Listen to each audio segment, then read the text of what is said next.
Você está ouvindo a Rádio do Professor, a sua rádio da web. Obrigado pelo acesso. A nossa programação é você quem faz.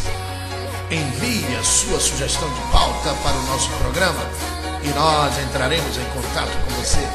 Rádio do Professor, ouça essa ideia.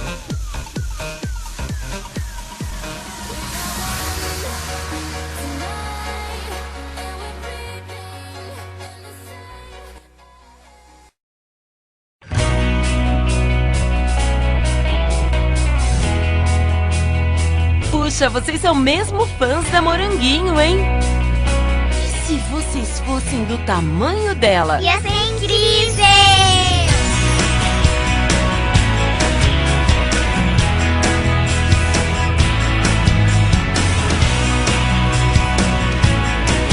Pequena garota, grandes possibilidades. Conheça a linha Moranguinho. Bom dia! Estamos no ar com a edição de número 42 do programa Bom Dia Professor, aqui pela sua rádio da web, a Rádio do Professor. Ouça essa ideia.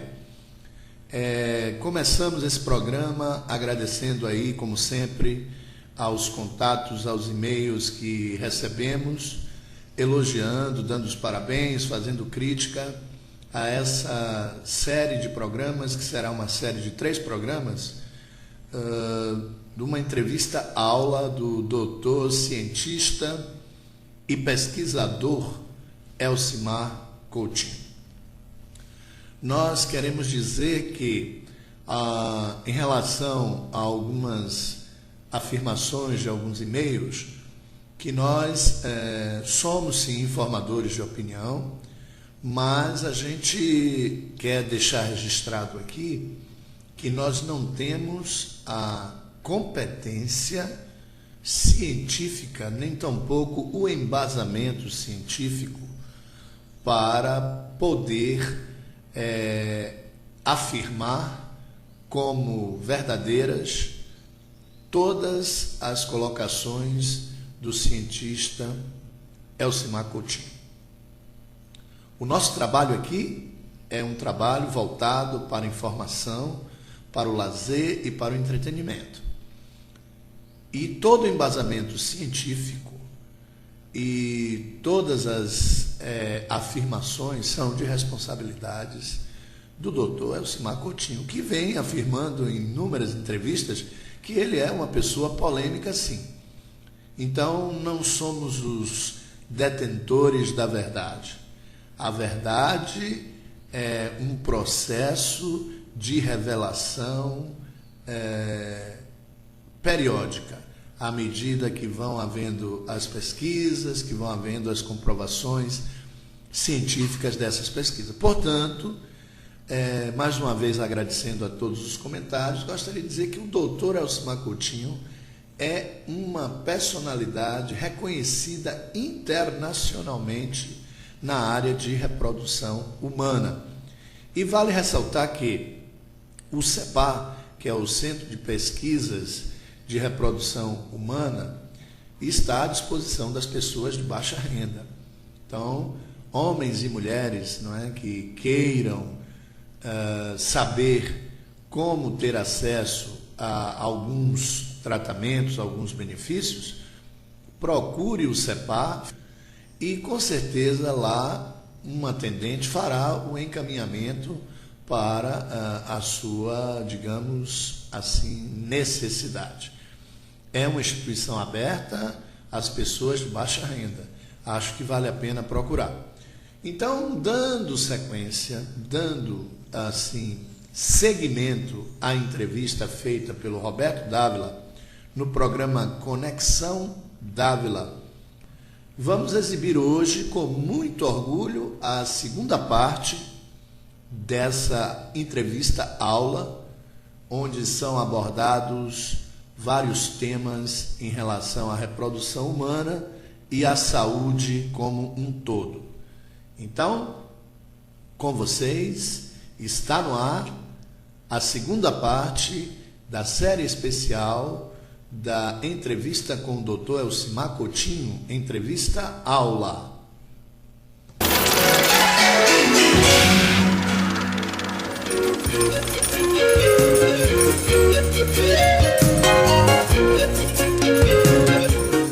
A menstruação é uma inutilidade para a mulher moderna. Ela foi útil enquanto não existia instrumentos para inibir a ovulação. Entendeu? Só quem se beneficiava de não menstruar eram as atletas. A maratonista, por exemplo, ela correndo, uma boa atleta não menstrua. Tanto que os treinadores de atleta, basquete, vôlei, pergunte a eles, uma maneira deles saberem se ela está treinando direito, quando foi sua última regra? Se ela disser uma data, ele diz, você não está treinando direito, porque atleta fica em amenorreia, não menstrua. Você se imagina um atleta numa competição de natação menstruada, ela não vai ganhar nada, ela nem chega lá nas Olimpíadas. Eu sou ignorante absoluto nessa área aí, em outras também, mas essa principalmente. Não faz mal para a mulher isso? Menstruar ou não menstruar? Não menstruar. Bom, se fizesse mal, as mulheres que ficassem grávidas sucessivamente estavam liquidadas, iam morrer cedo. Não faz mal nenhum. Não menstruar não faz mal nenhum. Faz bem. Espere, eu lhe dou uma lista de coisas ruins que a menstruação provoca e os meus colegas.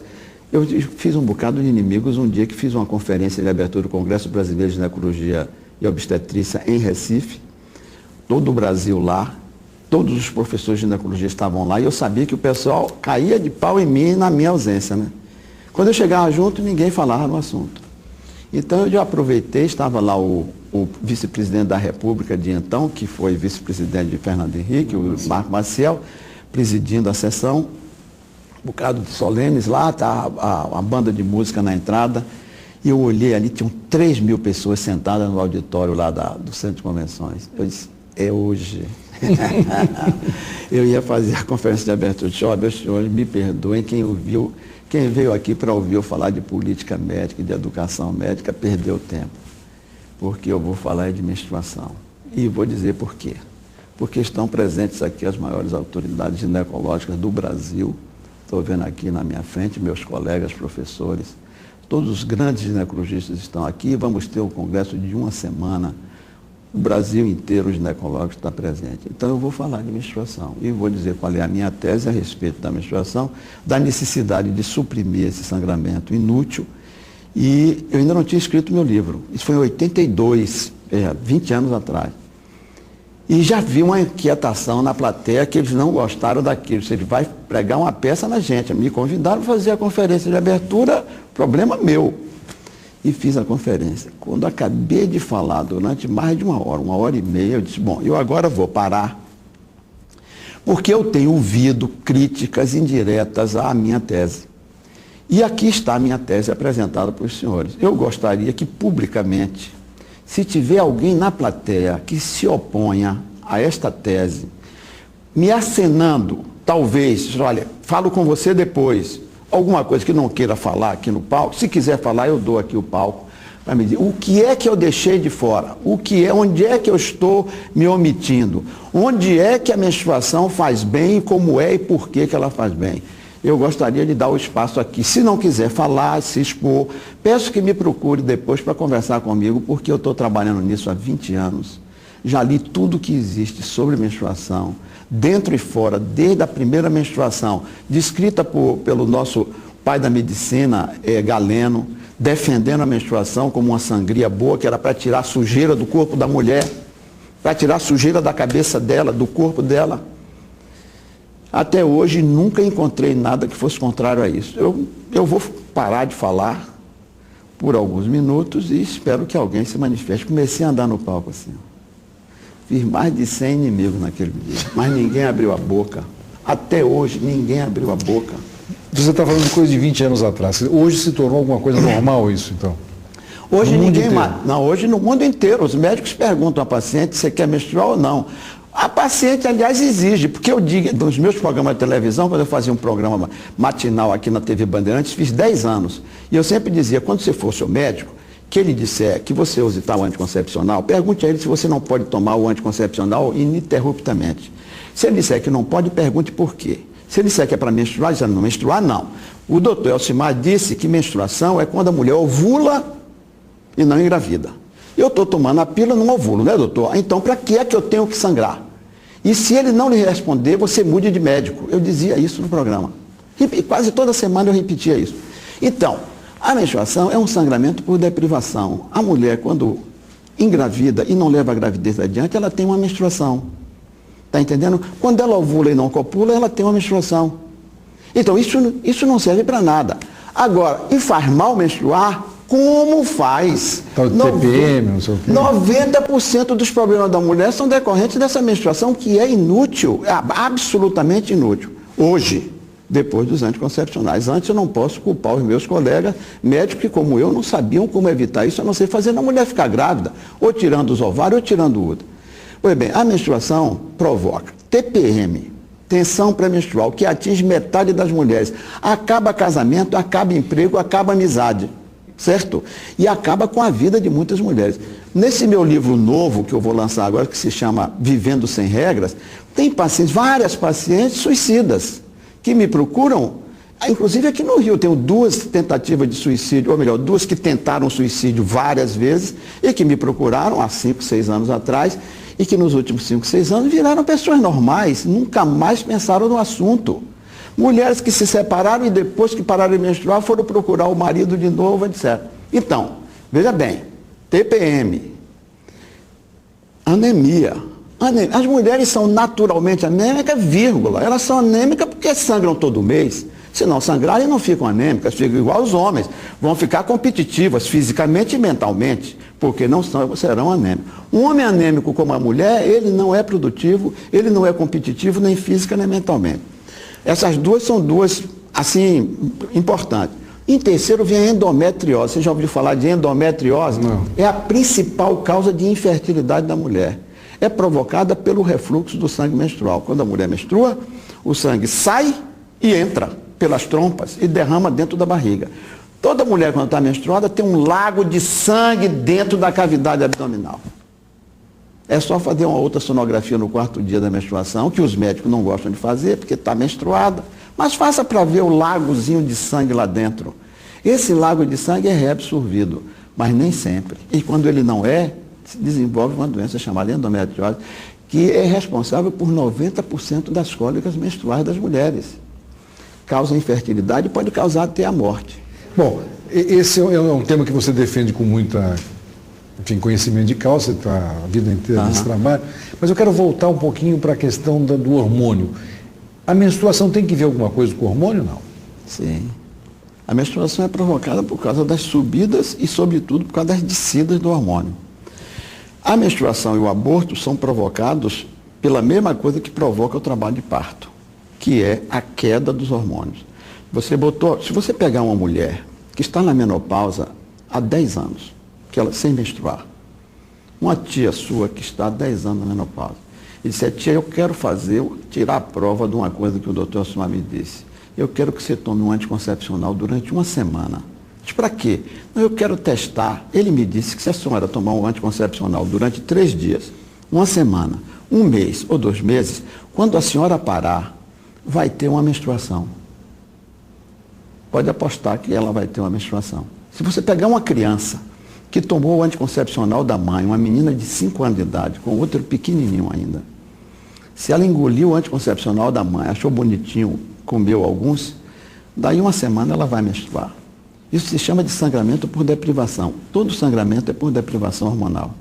Então, quando a mulher está grávida e perde, então os hormônios que estão fabricados lá dentro deixam de ser fabricados, ela sangra. E o hormônio, quer dizer, o ser humano, tanto o homem quanto a mulher, vão perdendo os hormônios conforme vão envelhecendo. Exatamente.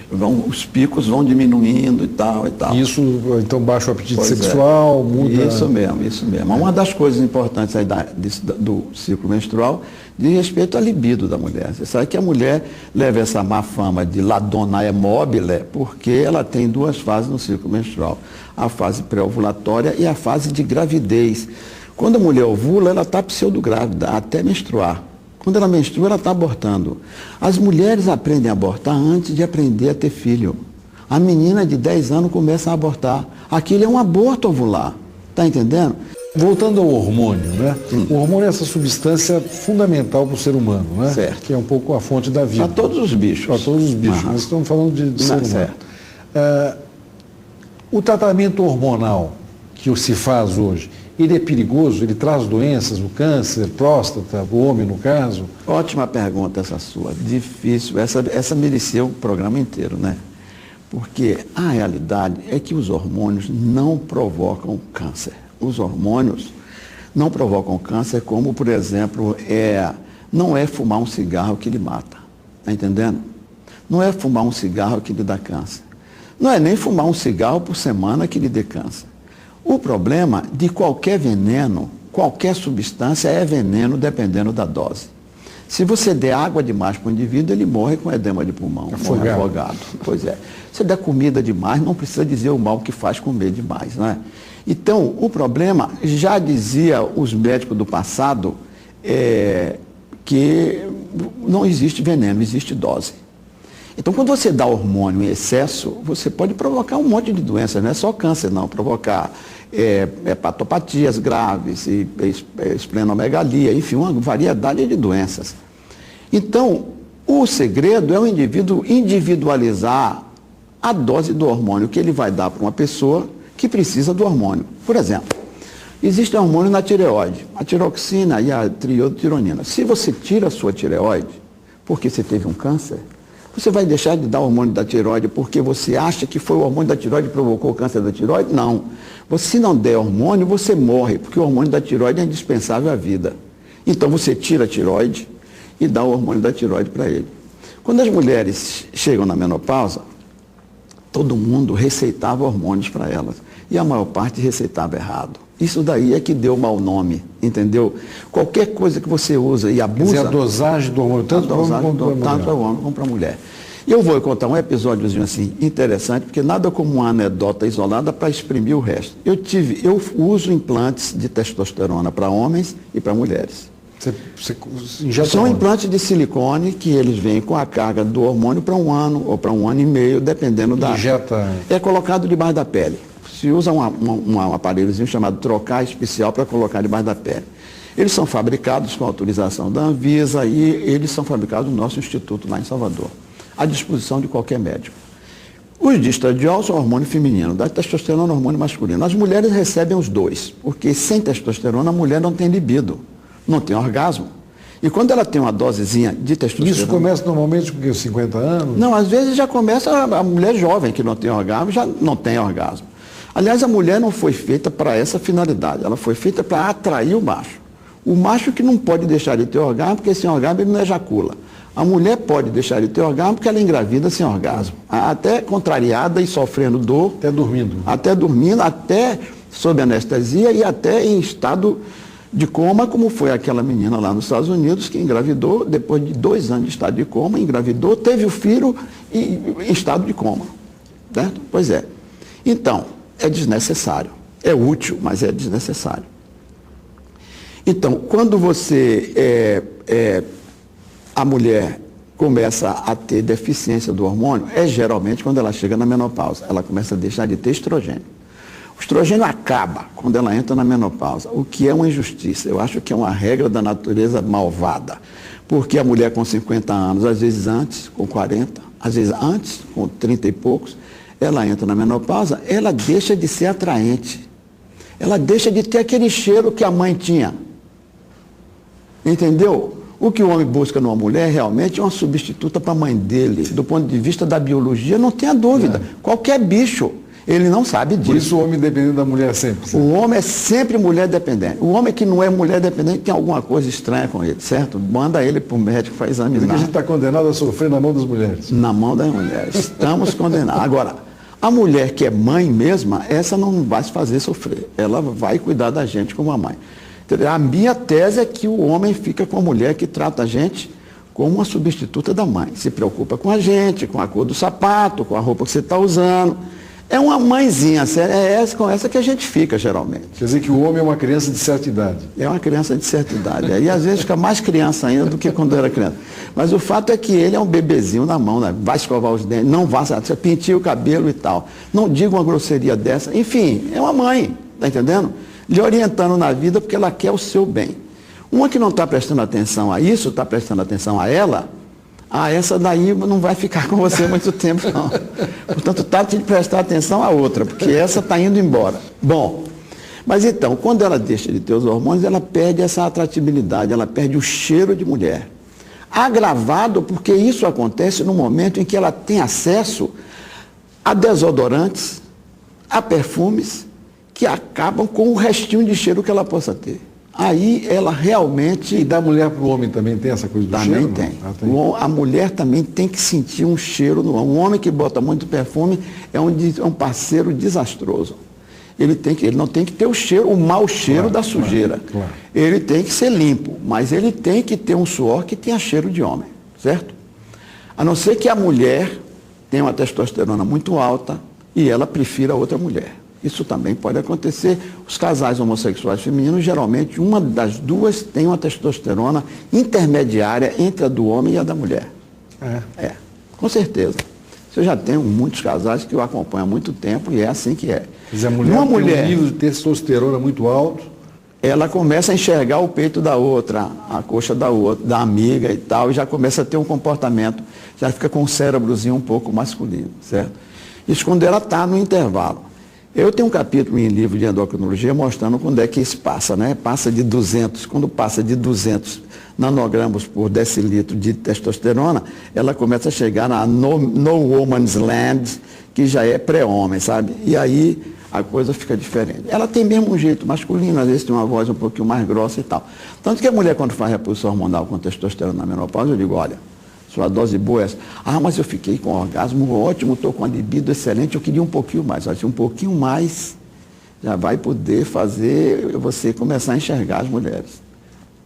Entendeu? E aí você vê um peito e já fica nervosa, sem saber o que está acontecendo com você, certo? Um pedacinho assim, um sutiã fora do lugar, ou entra no lugar em que as mulheres estão sem roupa, porque você tem acesso e você fica perturbada, como um homem ficaria. Então, a reposição hormonal feita na dose certa, o indivíduo tem que saber qual é a dose do hormônio circulante da pessoa, do homem e da mulher. A anedota que eu ia lhe contar é a respeito de homem. Um dia um colega meu, professor da universidade, chegou lá na faculdade e me disse, operei um cliente seu. Eu disse quem era. Ele me disse o nome, eu não me lembrava. Disse, por que você está me dizendo isso? Estou lhe dizendo porque ele estava usando um implante de testosterona. Eu disse, e aí? Ele estava com câncer de próstata. Eu disse, e aí? Disse, e aí? Eu digo, você está querendo me dizer que foi o implante que provocou o câncer de próstata nele? Ele disse, e não é? Eu digo, você acha que é?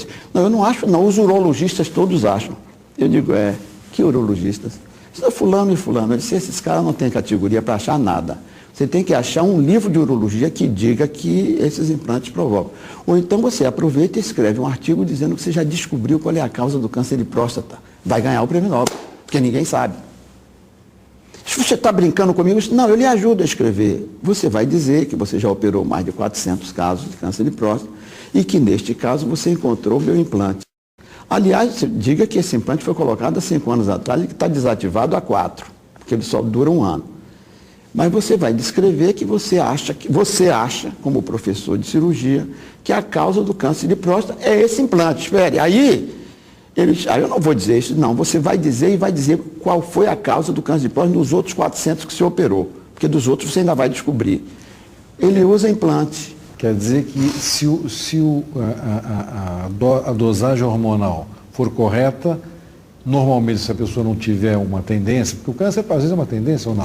Se nós todos vivemos 100 anos, todos teremos câncer de próstata. Todos. Então, é uma doença da segunda metade da vida da gente. E os homens que têm... Mas não só o câncer de próstata, é o câncer em geral... mas no caso do câncer de próstata, não existe nenhuma relação entre níveis de testosterona e câncer de próstata. Porque os níveis de testosterona são altíssimos quando a gente é jovem. E quando a gente é jovem, não tem câncer de próstata. Não há lógica nisso. Quando a testosterona abaixa, que o camarada está impotente, é que ele vai ter o câncer de próstata. Agora que a testosterona está dando câncer de próstata. Quer dizer, é uma coisa ilógica. Não existe isso escrito em livro nenhum de urologia. Mas o cara diz no corredor, diz no hospital, está procurando um culpado. Isso dissemina uma... Dissemina aquela desconfiança. Tanto que eu tenho colegas que eu convido para fazer conferências sobre o assunto e que ele diz, na sua frente eu não faço a conferência não, porque senão eu me sinto desconfortável. Se eu fico olhando para a cara dele, eu vou perguntar, está escrito aonde? Elcimar, vamos mudar de assunto. Quando é que começa a vida? Olha, a vida, já me fizeram essa pergunta, juristas me fazem essa pergunta para saber como é que ele se posiciona em relação ao aborto. Eu escrevi um artigo sobre isso, quando é que começa a vida. E a minha ideia é a seguinte: primeiro, você sabe que para o jurista a vida começa num momento diferente da do médico, né? Para o médico a vida começa realmente, ou melhor, como é que você sabe quando a vida começa? Para o médico, né? Quando é que a vida acaba? Quando o indivíduo para de respirar, quando o coração para de bater, é geralmente o instrumento que a gente usa para dizer que a vida acabou. Se ela acabou quando você para de respirar, deve ser quando você começa a respirar. Mas você começa a respirar quando você nasce. E há quem discute isso e diga, não, você já estava vivo na barriga da sua mãe. O coração já batia. Quem respirava por você era a sua mãe, o coração já batia. Então é quando o coração para de bater, há quem dispute isso, porque você faz cirurgia do coração, você tira o coração, bota ele para lá, bota o cara numa máquina e o cara não morre. Depois você devolve o coração a ele. E além disso, muitas vezes o coração para e você ativa ele eletricamente e ele volta. Será que o cara morreu e viveu de novo ou ele não chegou a morrer? Realmente, quer dizer, o cérebro, então. É quando o cérebro... Então, será que é quando o cérebro para de funcionar? Mas quando o cérebro para de funcionar, é quando deixa de receber oxigênio. E aí você vai por essas e outras e você diz, bom, será que o cara já morreu mesmo? Então, será que vale a pena você tirar um órgão dele morto? Não, você quer que o órgão esteja vivo e tal. E aí você vai fazendo um questionamento que vai dizer, olha, você não pode realmente dizer quando é que a vida começa e quando é que a vida acaba num caso desse. Você pode reunir com seus colegas e decidirem, vamos considerar que é quando o cérebro para de emitir células alfa. Você nunca pode fazer um eletrocefalograma, o cara está com o coração parado e parou de respirar, o cara morreu para você. Não tem pulso, já morreu para você. Pois bem, não é assim não. Porque se você disser que é quando o coração começa a bater, as células do coração começam a se mexer. 4 semanas, mais ou menos 4, 5 semanas. Com 6 semanas você já vê um pulsozinho.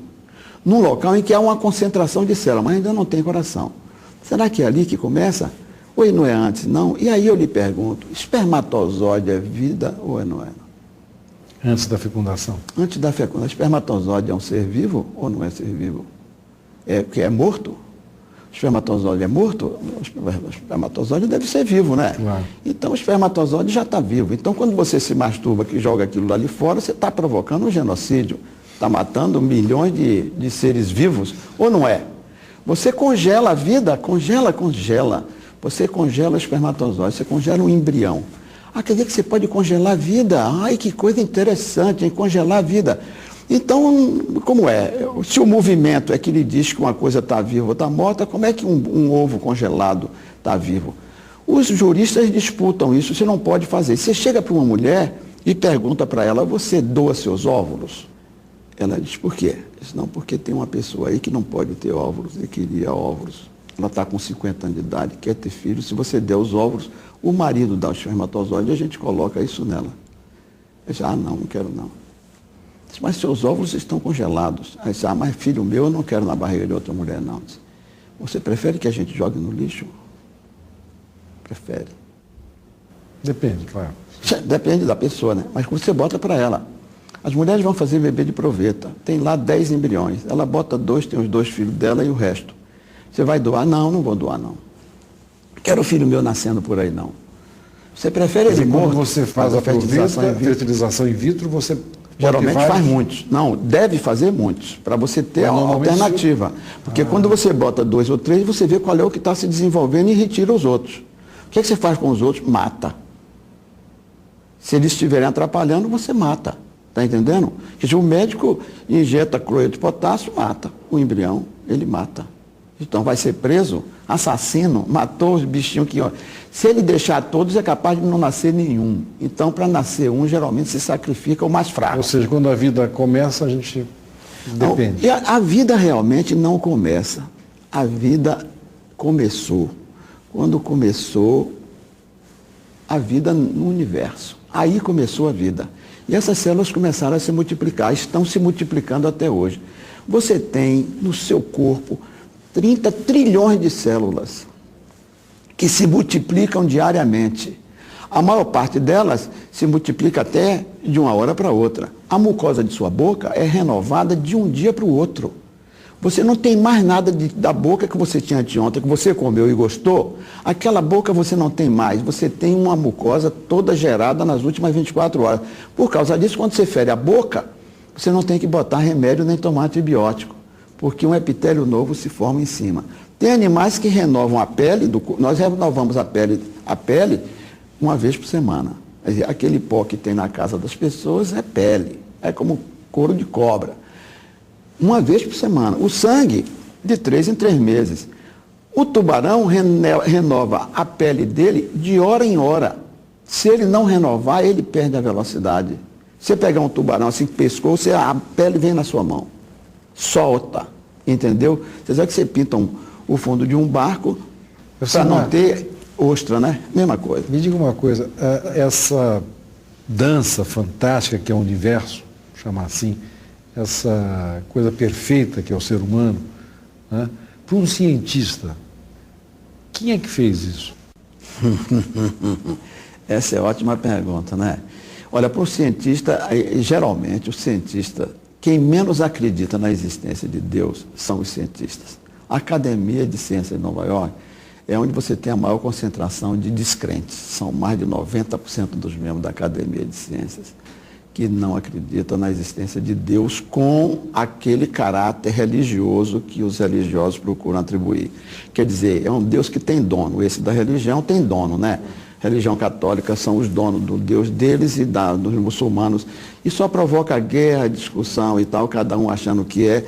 E eles assumem que eles são os representantes de Deus na Terra. Esse Deus, para o cientista, não existe. Existe na mente do homem. Agora, certamente que a vida é tão extraordinária, tão maravilhosa, que a gente não tem condições de responder como é que ela se formou. Ela existe há mais de 30 milhões de anos. A vida começou há 30 milhões de anos e vem se transformando. Nós somos transformados uns nos outros.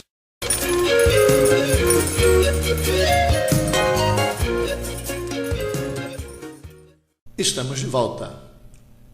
Que bacana, hein? Que aula fantástica, que clareza, que linguagem popular, que linguagem acessível. Eu costumo dizer que a minha admiração pelo Dr. Elcimar Coutinho começou lá na adolescência, justamente por essa sua característica, a linguagem simples e objetiva. Ele fala de uma forma que toda a sua exposição ela é entendida na sua totalidade, desde a pessoa que tem menos acesso à informação àquela pessoa mais informada. Então ficou com gostinho de quero mais? Aguarde a terceira e última parte dessa entrevista à aula no próximo domingo. E você pode participar do nosso programa nos ajudando a fazer o programa Bom Dia Professor. Envie suas críticas, sugestões de pautas, elogios, enfim. Entre em contato com a gente. Nós iremos cair em campo, fazer a pesquisa na rede mundial de computadores sobre o assunto que você quer ouvir aqui, na sua rádio do professor, a sua rádio da web. Ouça essa ideia. E como fazer isso? Para participar do nosso programa, você pode enviar o seu e-mail para tvdoprofessor@hotmail.com ou professoragenormeireles@hotmail.com. Meireles com um L apenas.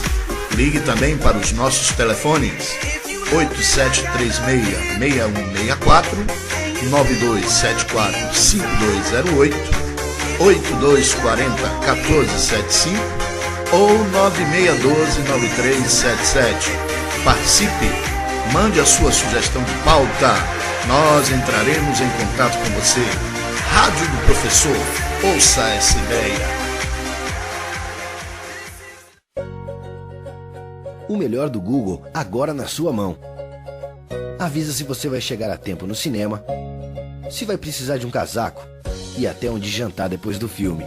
Com apps, games, filmes e livros para você se divertir quando e onde você quiser. Um smartphone com uma câmera diferente de qualquer outra que você já viu, capaz de registrar seus momentos em todas as direções. Esse smartphone só poderia ser o Nexus 4, o smartphone do Google. Descubra. Bom, pessoal, chegamos então ao final de mais uma edição do programa Bom Dia Professor.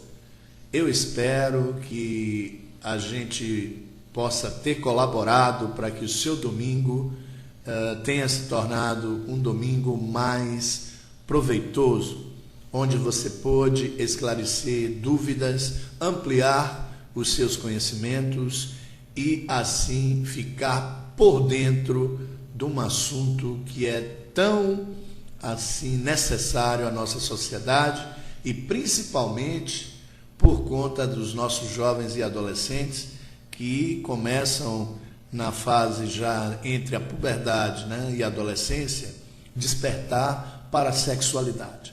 Então é preciso que esse despertar seja um despertar com responsabilidade e, sobretudo, com conhecimento. Então, faça da educação um assunto de família, converse com seu filho, faça algumas perguntas, procure saber quais são as suas dúvidas, as suas perspectivas e faça esse também comentário no seu ambiente de trabalho, com os seus colegas, na escola, na faculdade, enfim, promova essa discussão. Faça da educação um assunto de família. Assim você estará contribuindo para uma sociedade cada vez menos refém da ignorância. E quanto menos ignorância, teremos uma sociedade cada vez melhor, cada vez mais esclarecida, de pé no chão e de posições completamente corretas, sabendo assim onde cada um quer colocar o seu pé e se posicionar diante a sociedade como um todo. Enfim, um mundo melhor. Então, pessoal, eu agradeço a todos a companhia nesse domingo maravilhoso. Aproveite o seu domingo, saia para passear, vá praticar um esporte, uma caminhada. Se não quiser, fique em casa, vá assistir TV, prepare a pipoca, faça da educação um assunto de família, assista a TV do professor, enfim, seja feliz, pratique a liberdade. Essa é a proposta do programa Bom Dia Professor. Fiquem todos com Deus, tenham um excelente domingo e até o nosso próximo programa. Tchau, pessoal! Os melhores serviços de rodas esportivas, borracharia, vulcanização, pneus novos e usados e consertos em jantes simples e magnésio é na Opção Brothers, Rua Siriri, com Coelho Campos, Aracaju, Sergipe. Ligue agora e confira nossos preços. 79-9948-5719. Opção Rodas, a sua loja de rodas esportivas em Aracaju.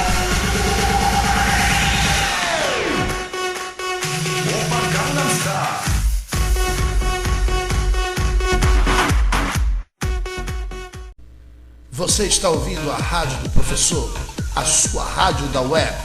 Obrigado pelo acesso. A nossa programação é você quem faz. Envie a sua sugestão de pauta para o nosso programa e nós entraremos em contato com você. Rádio do Professor, ouça essa ideia.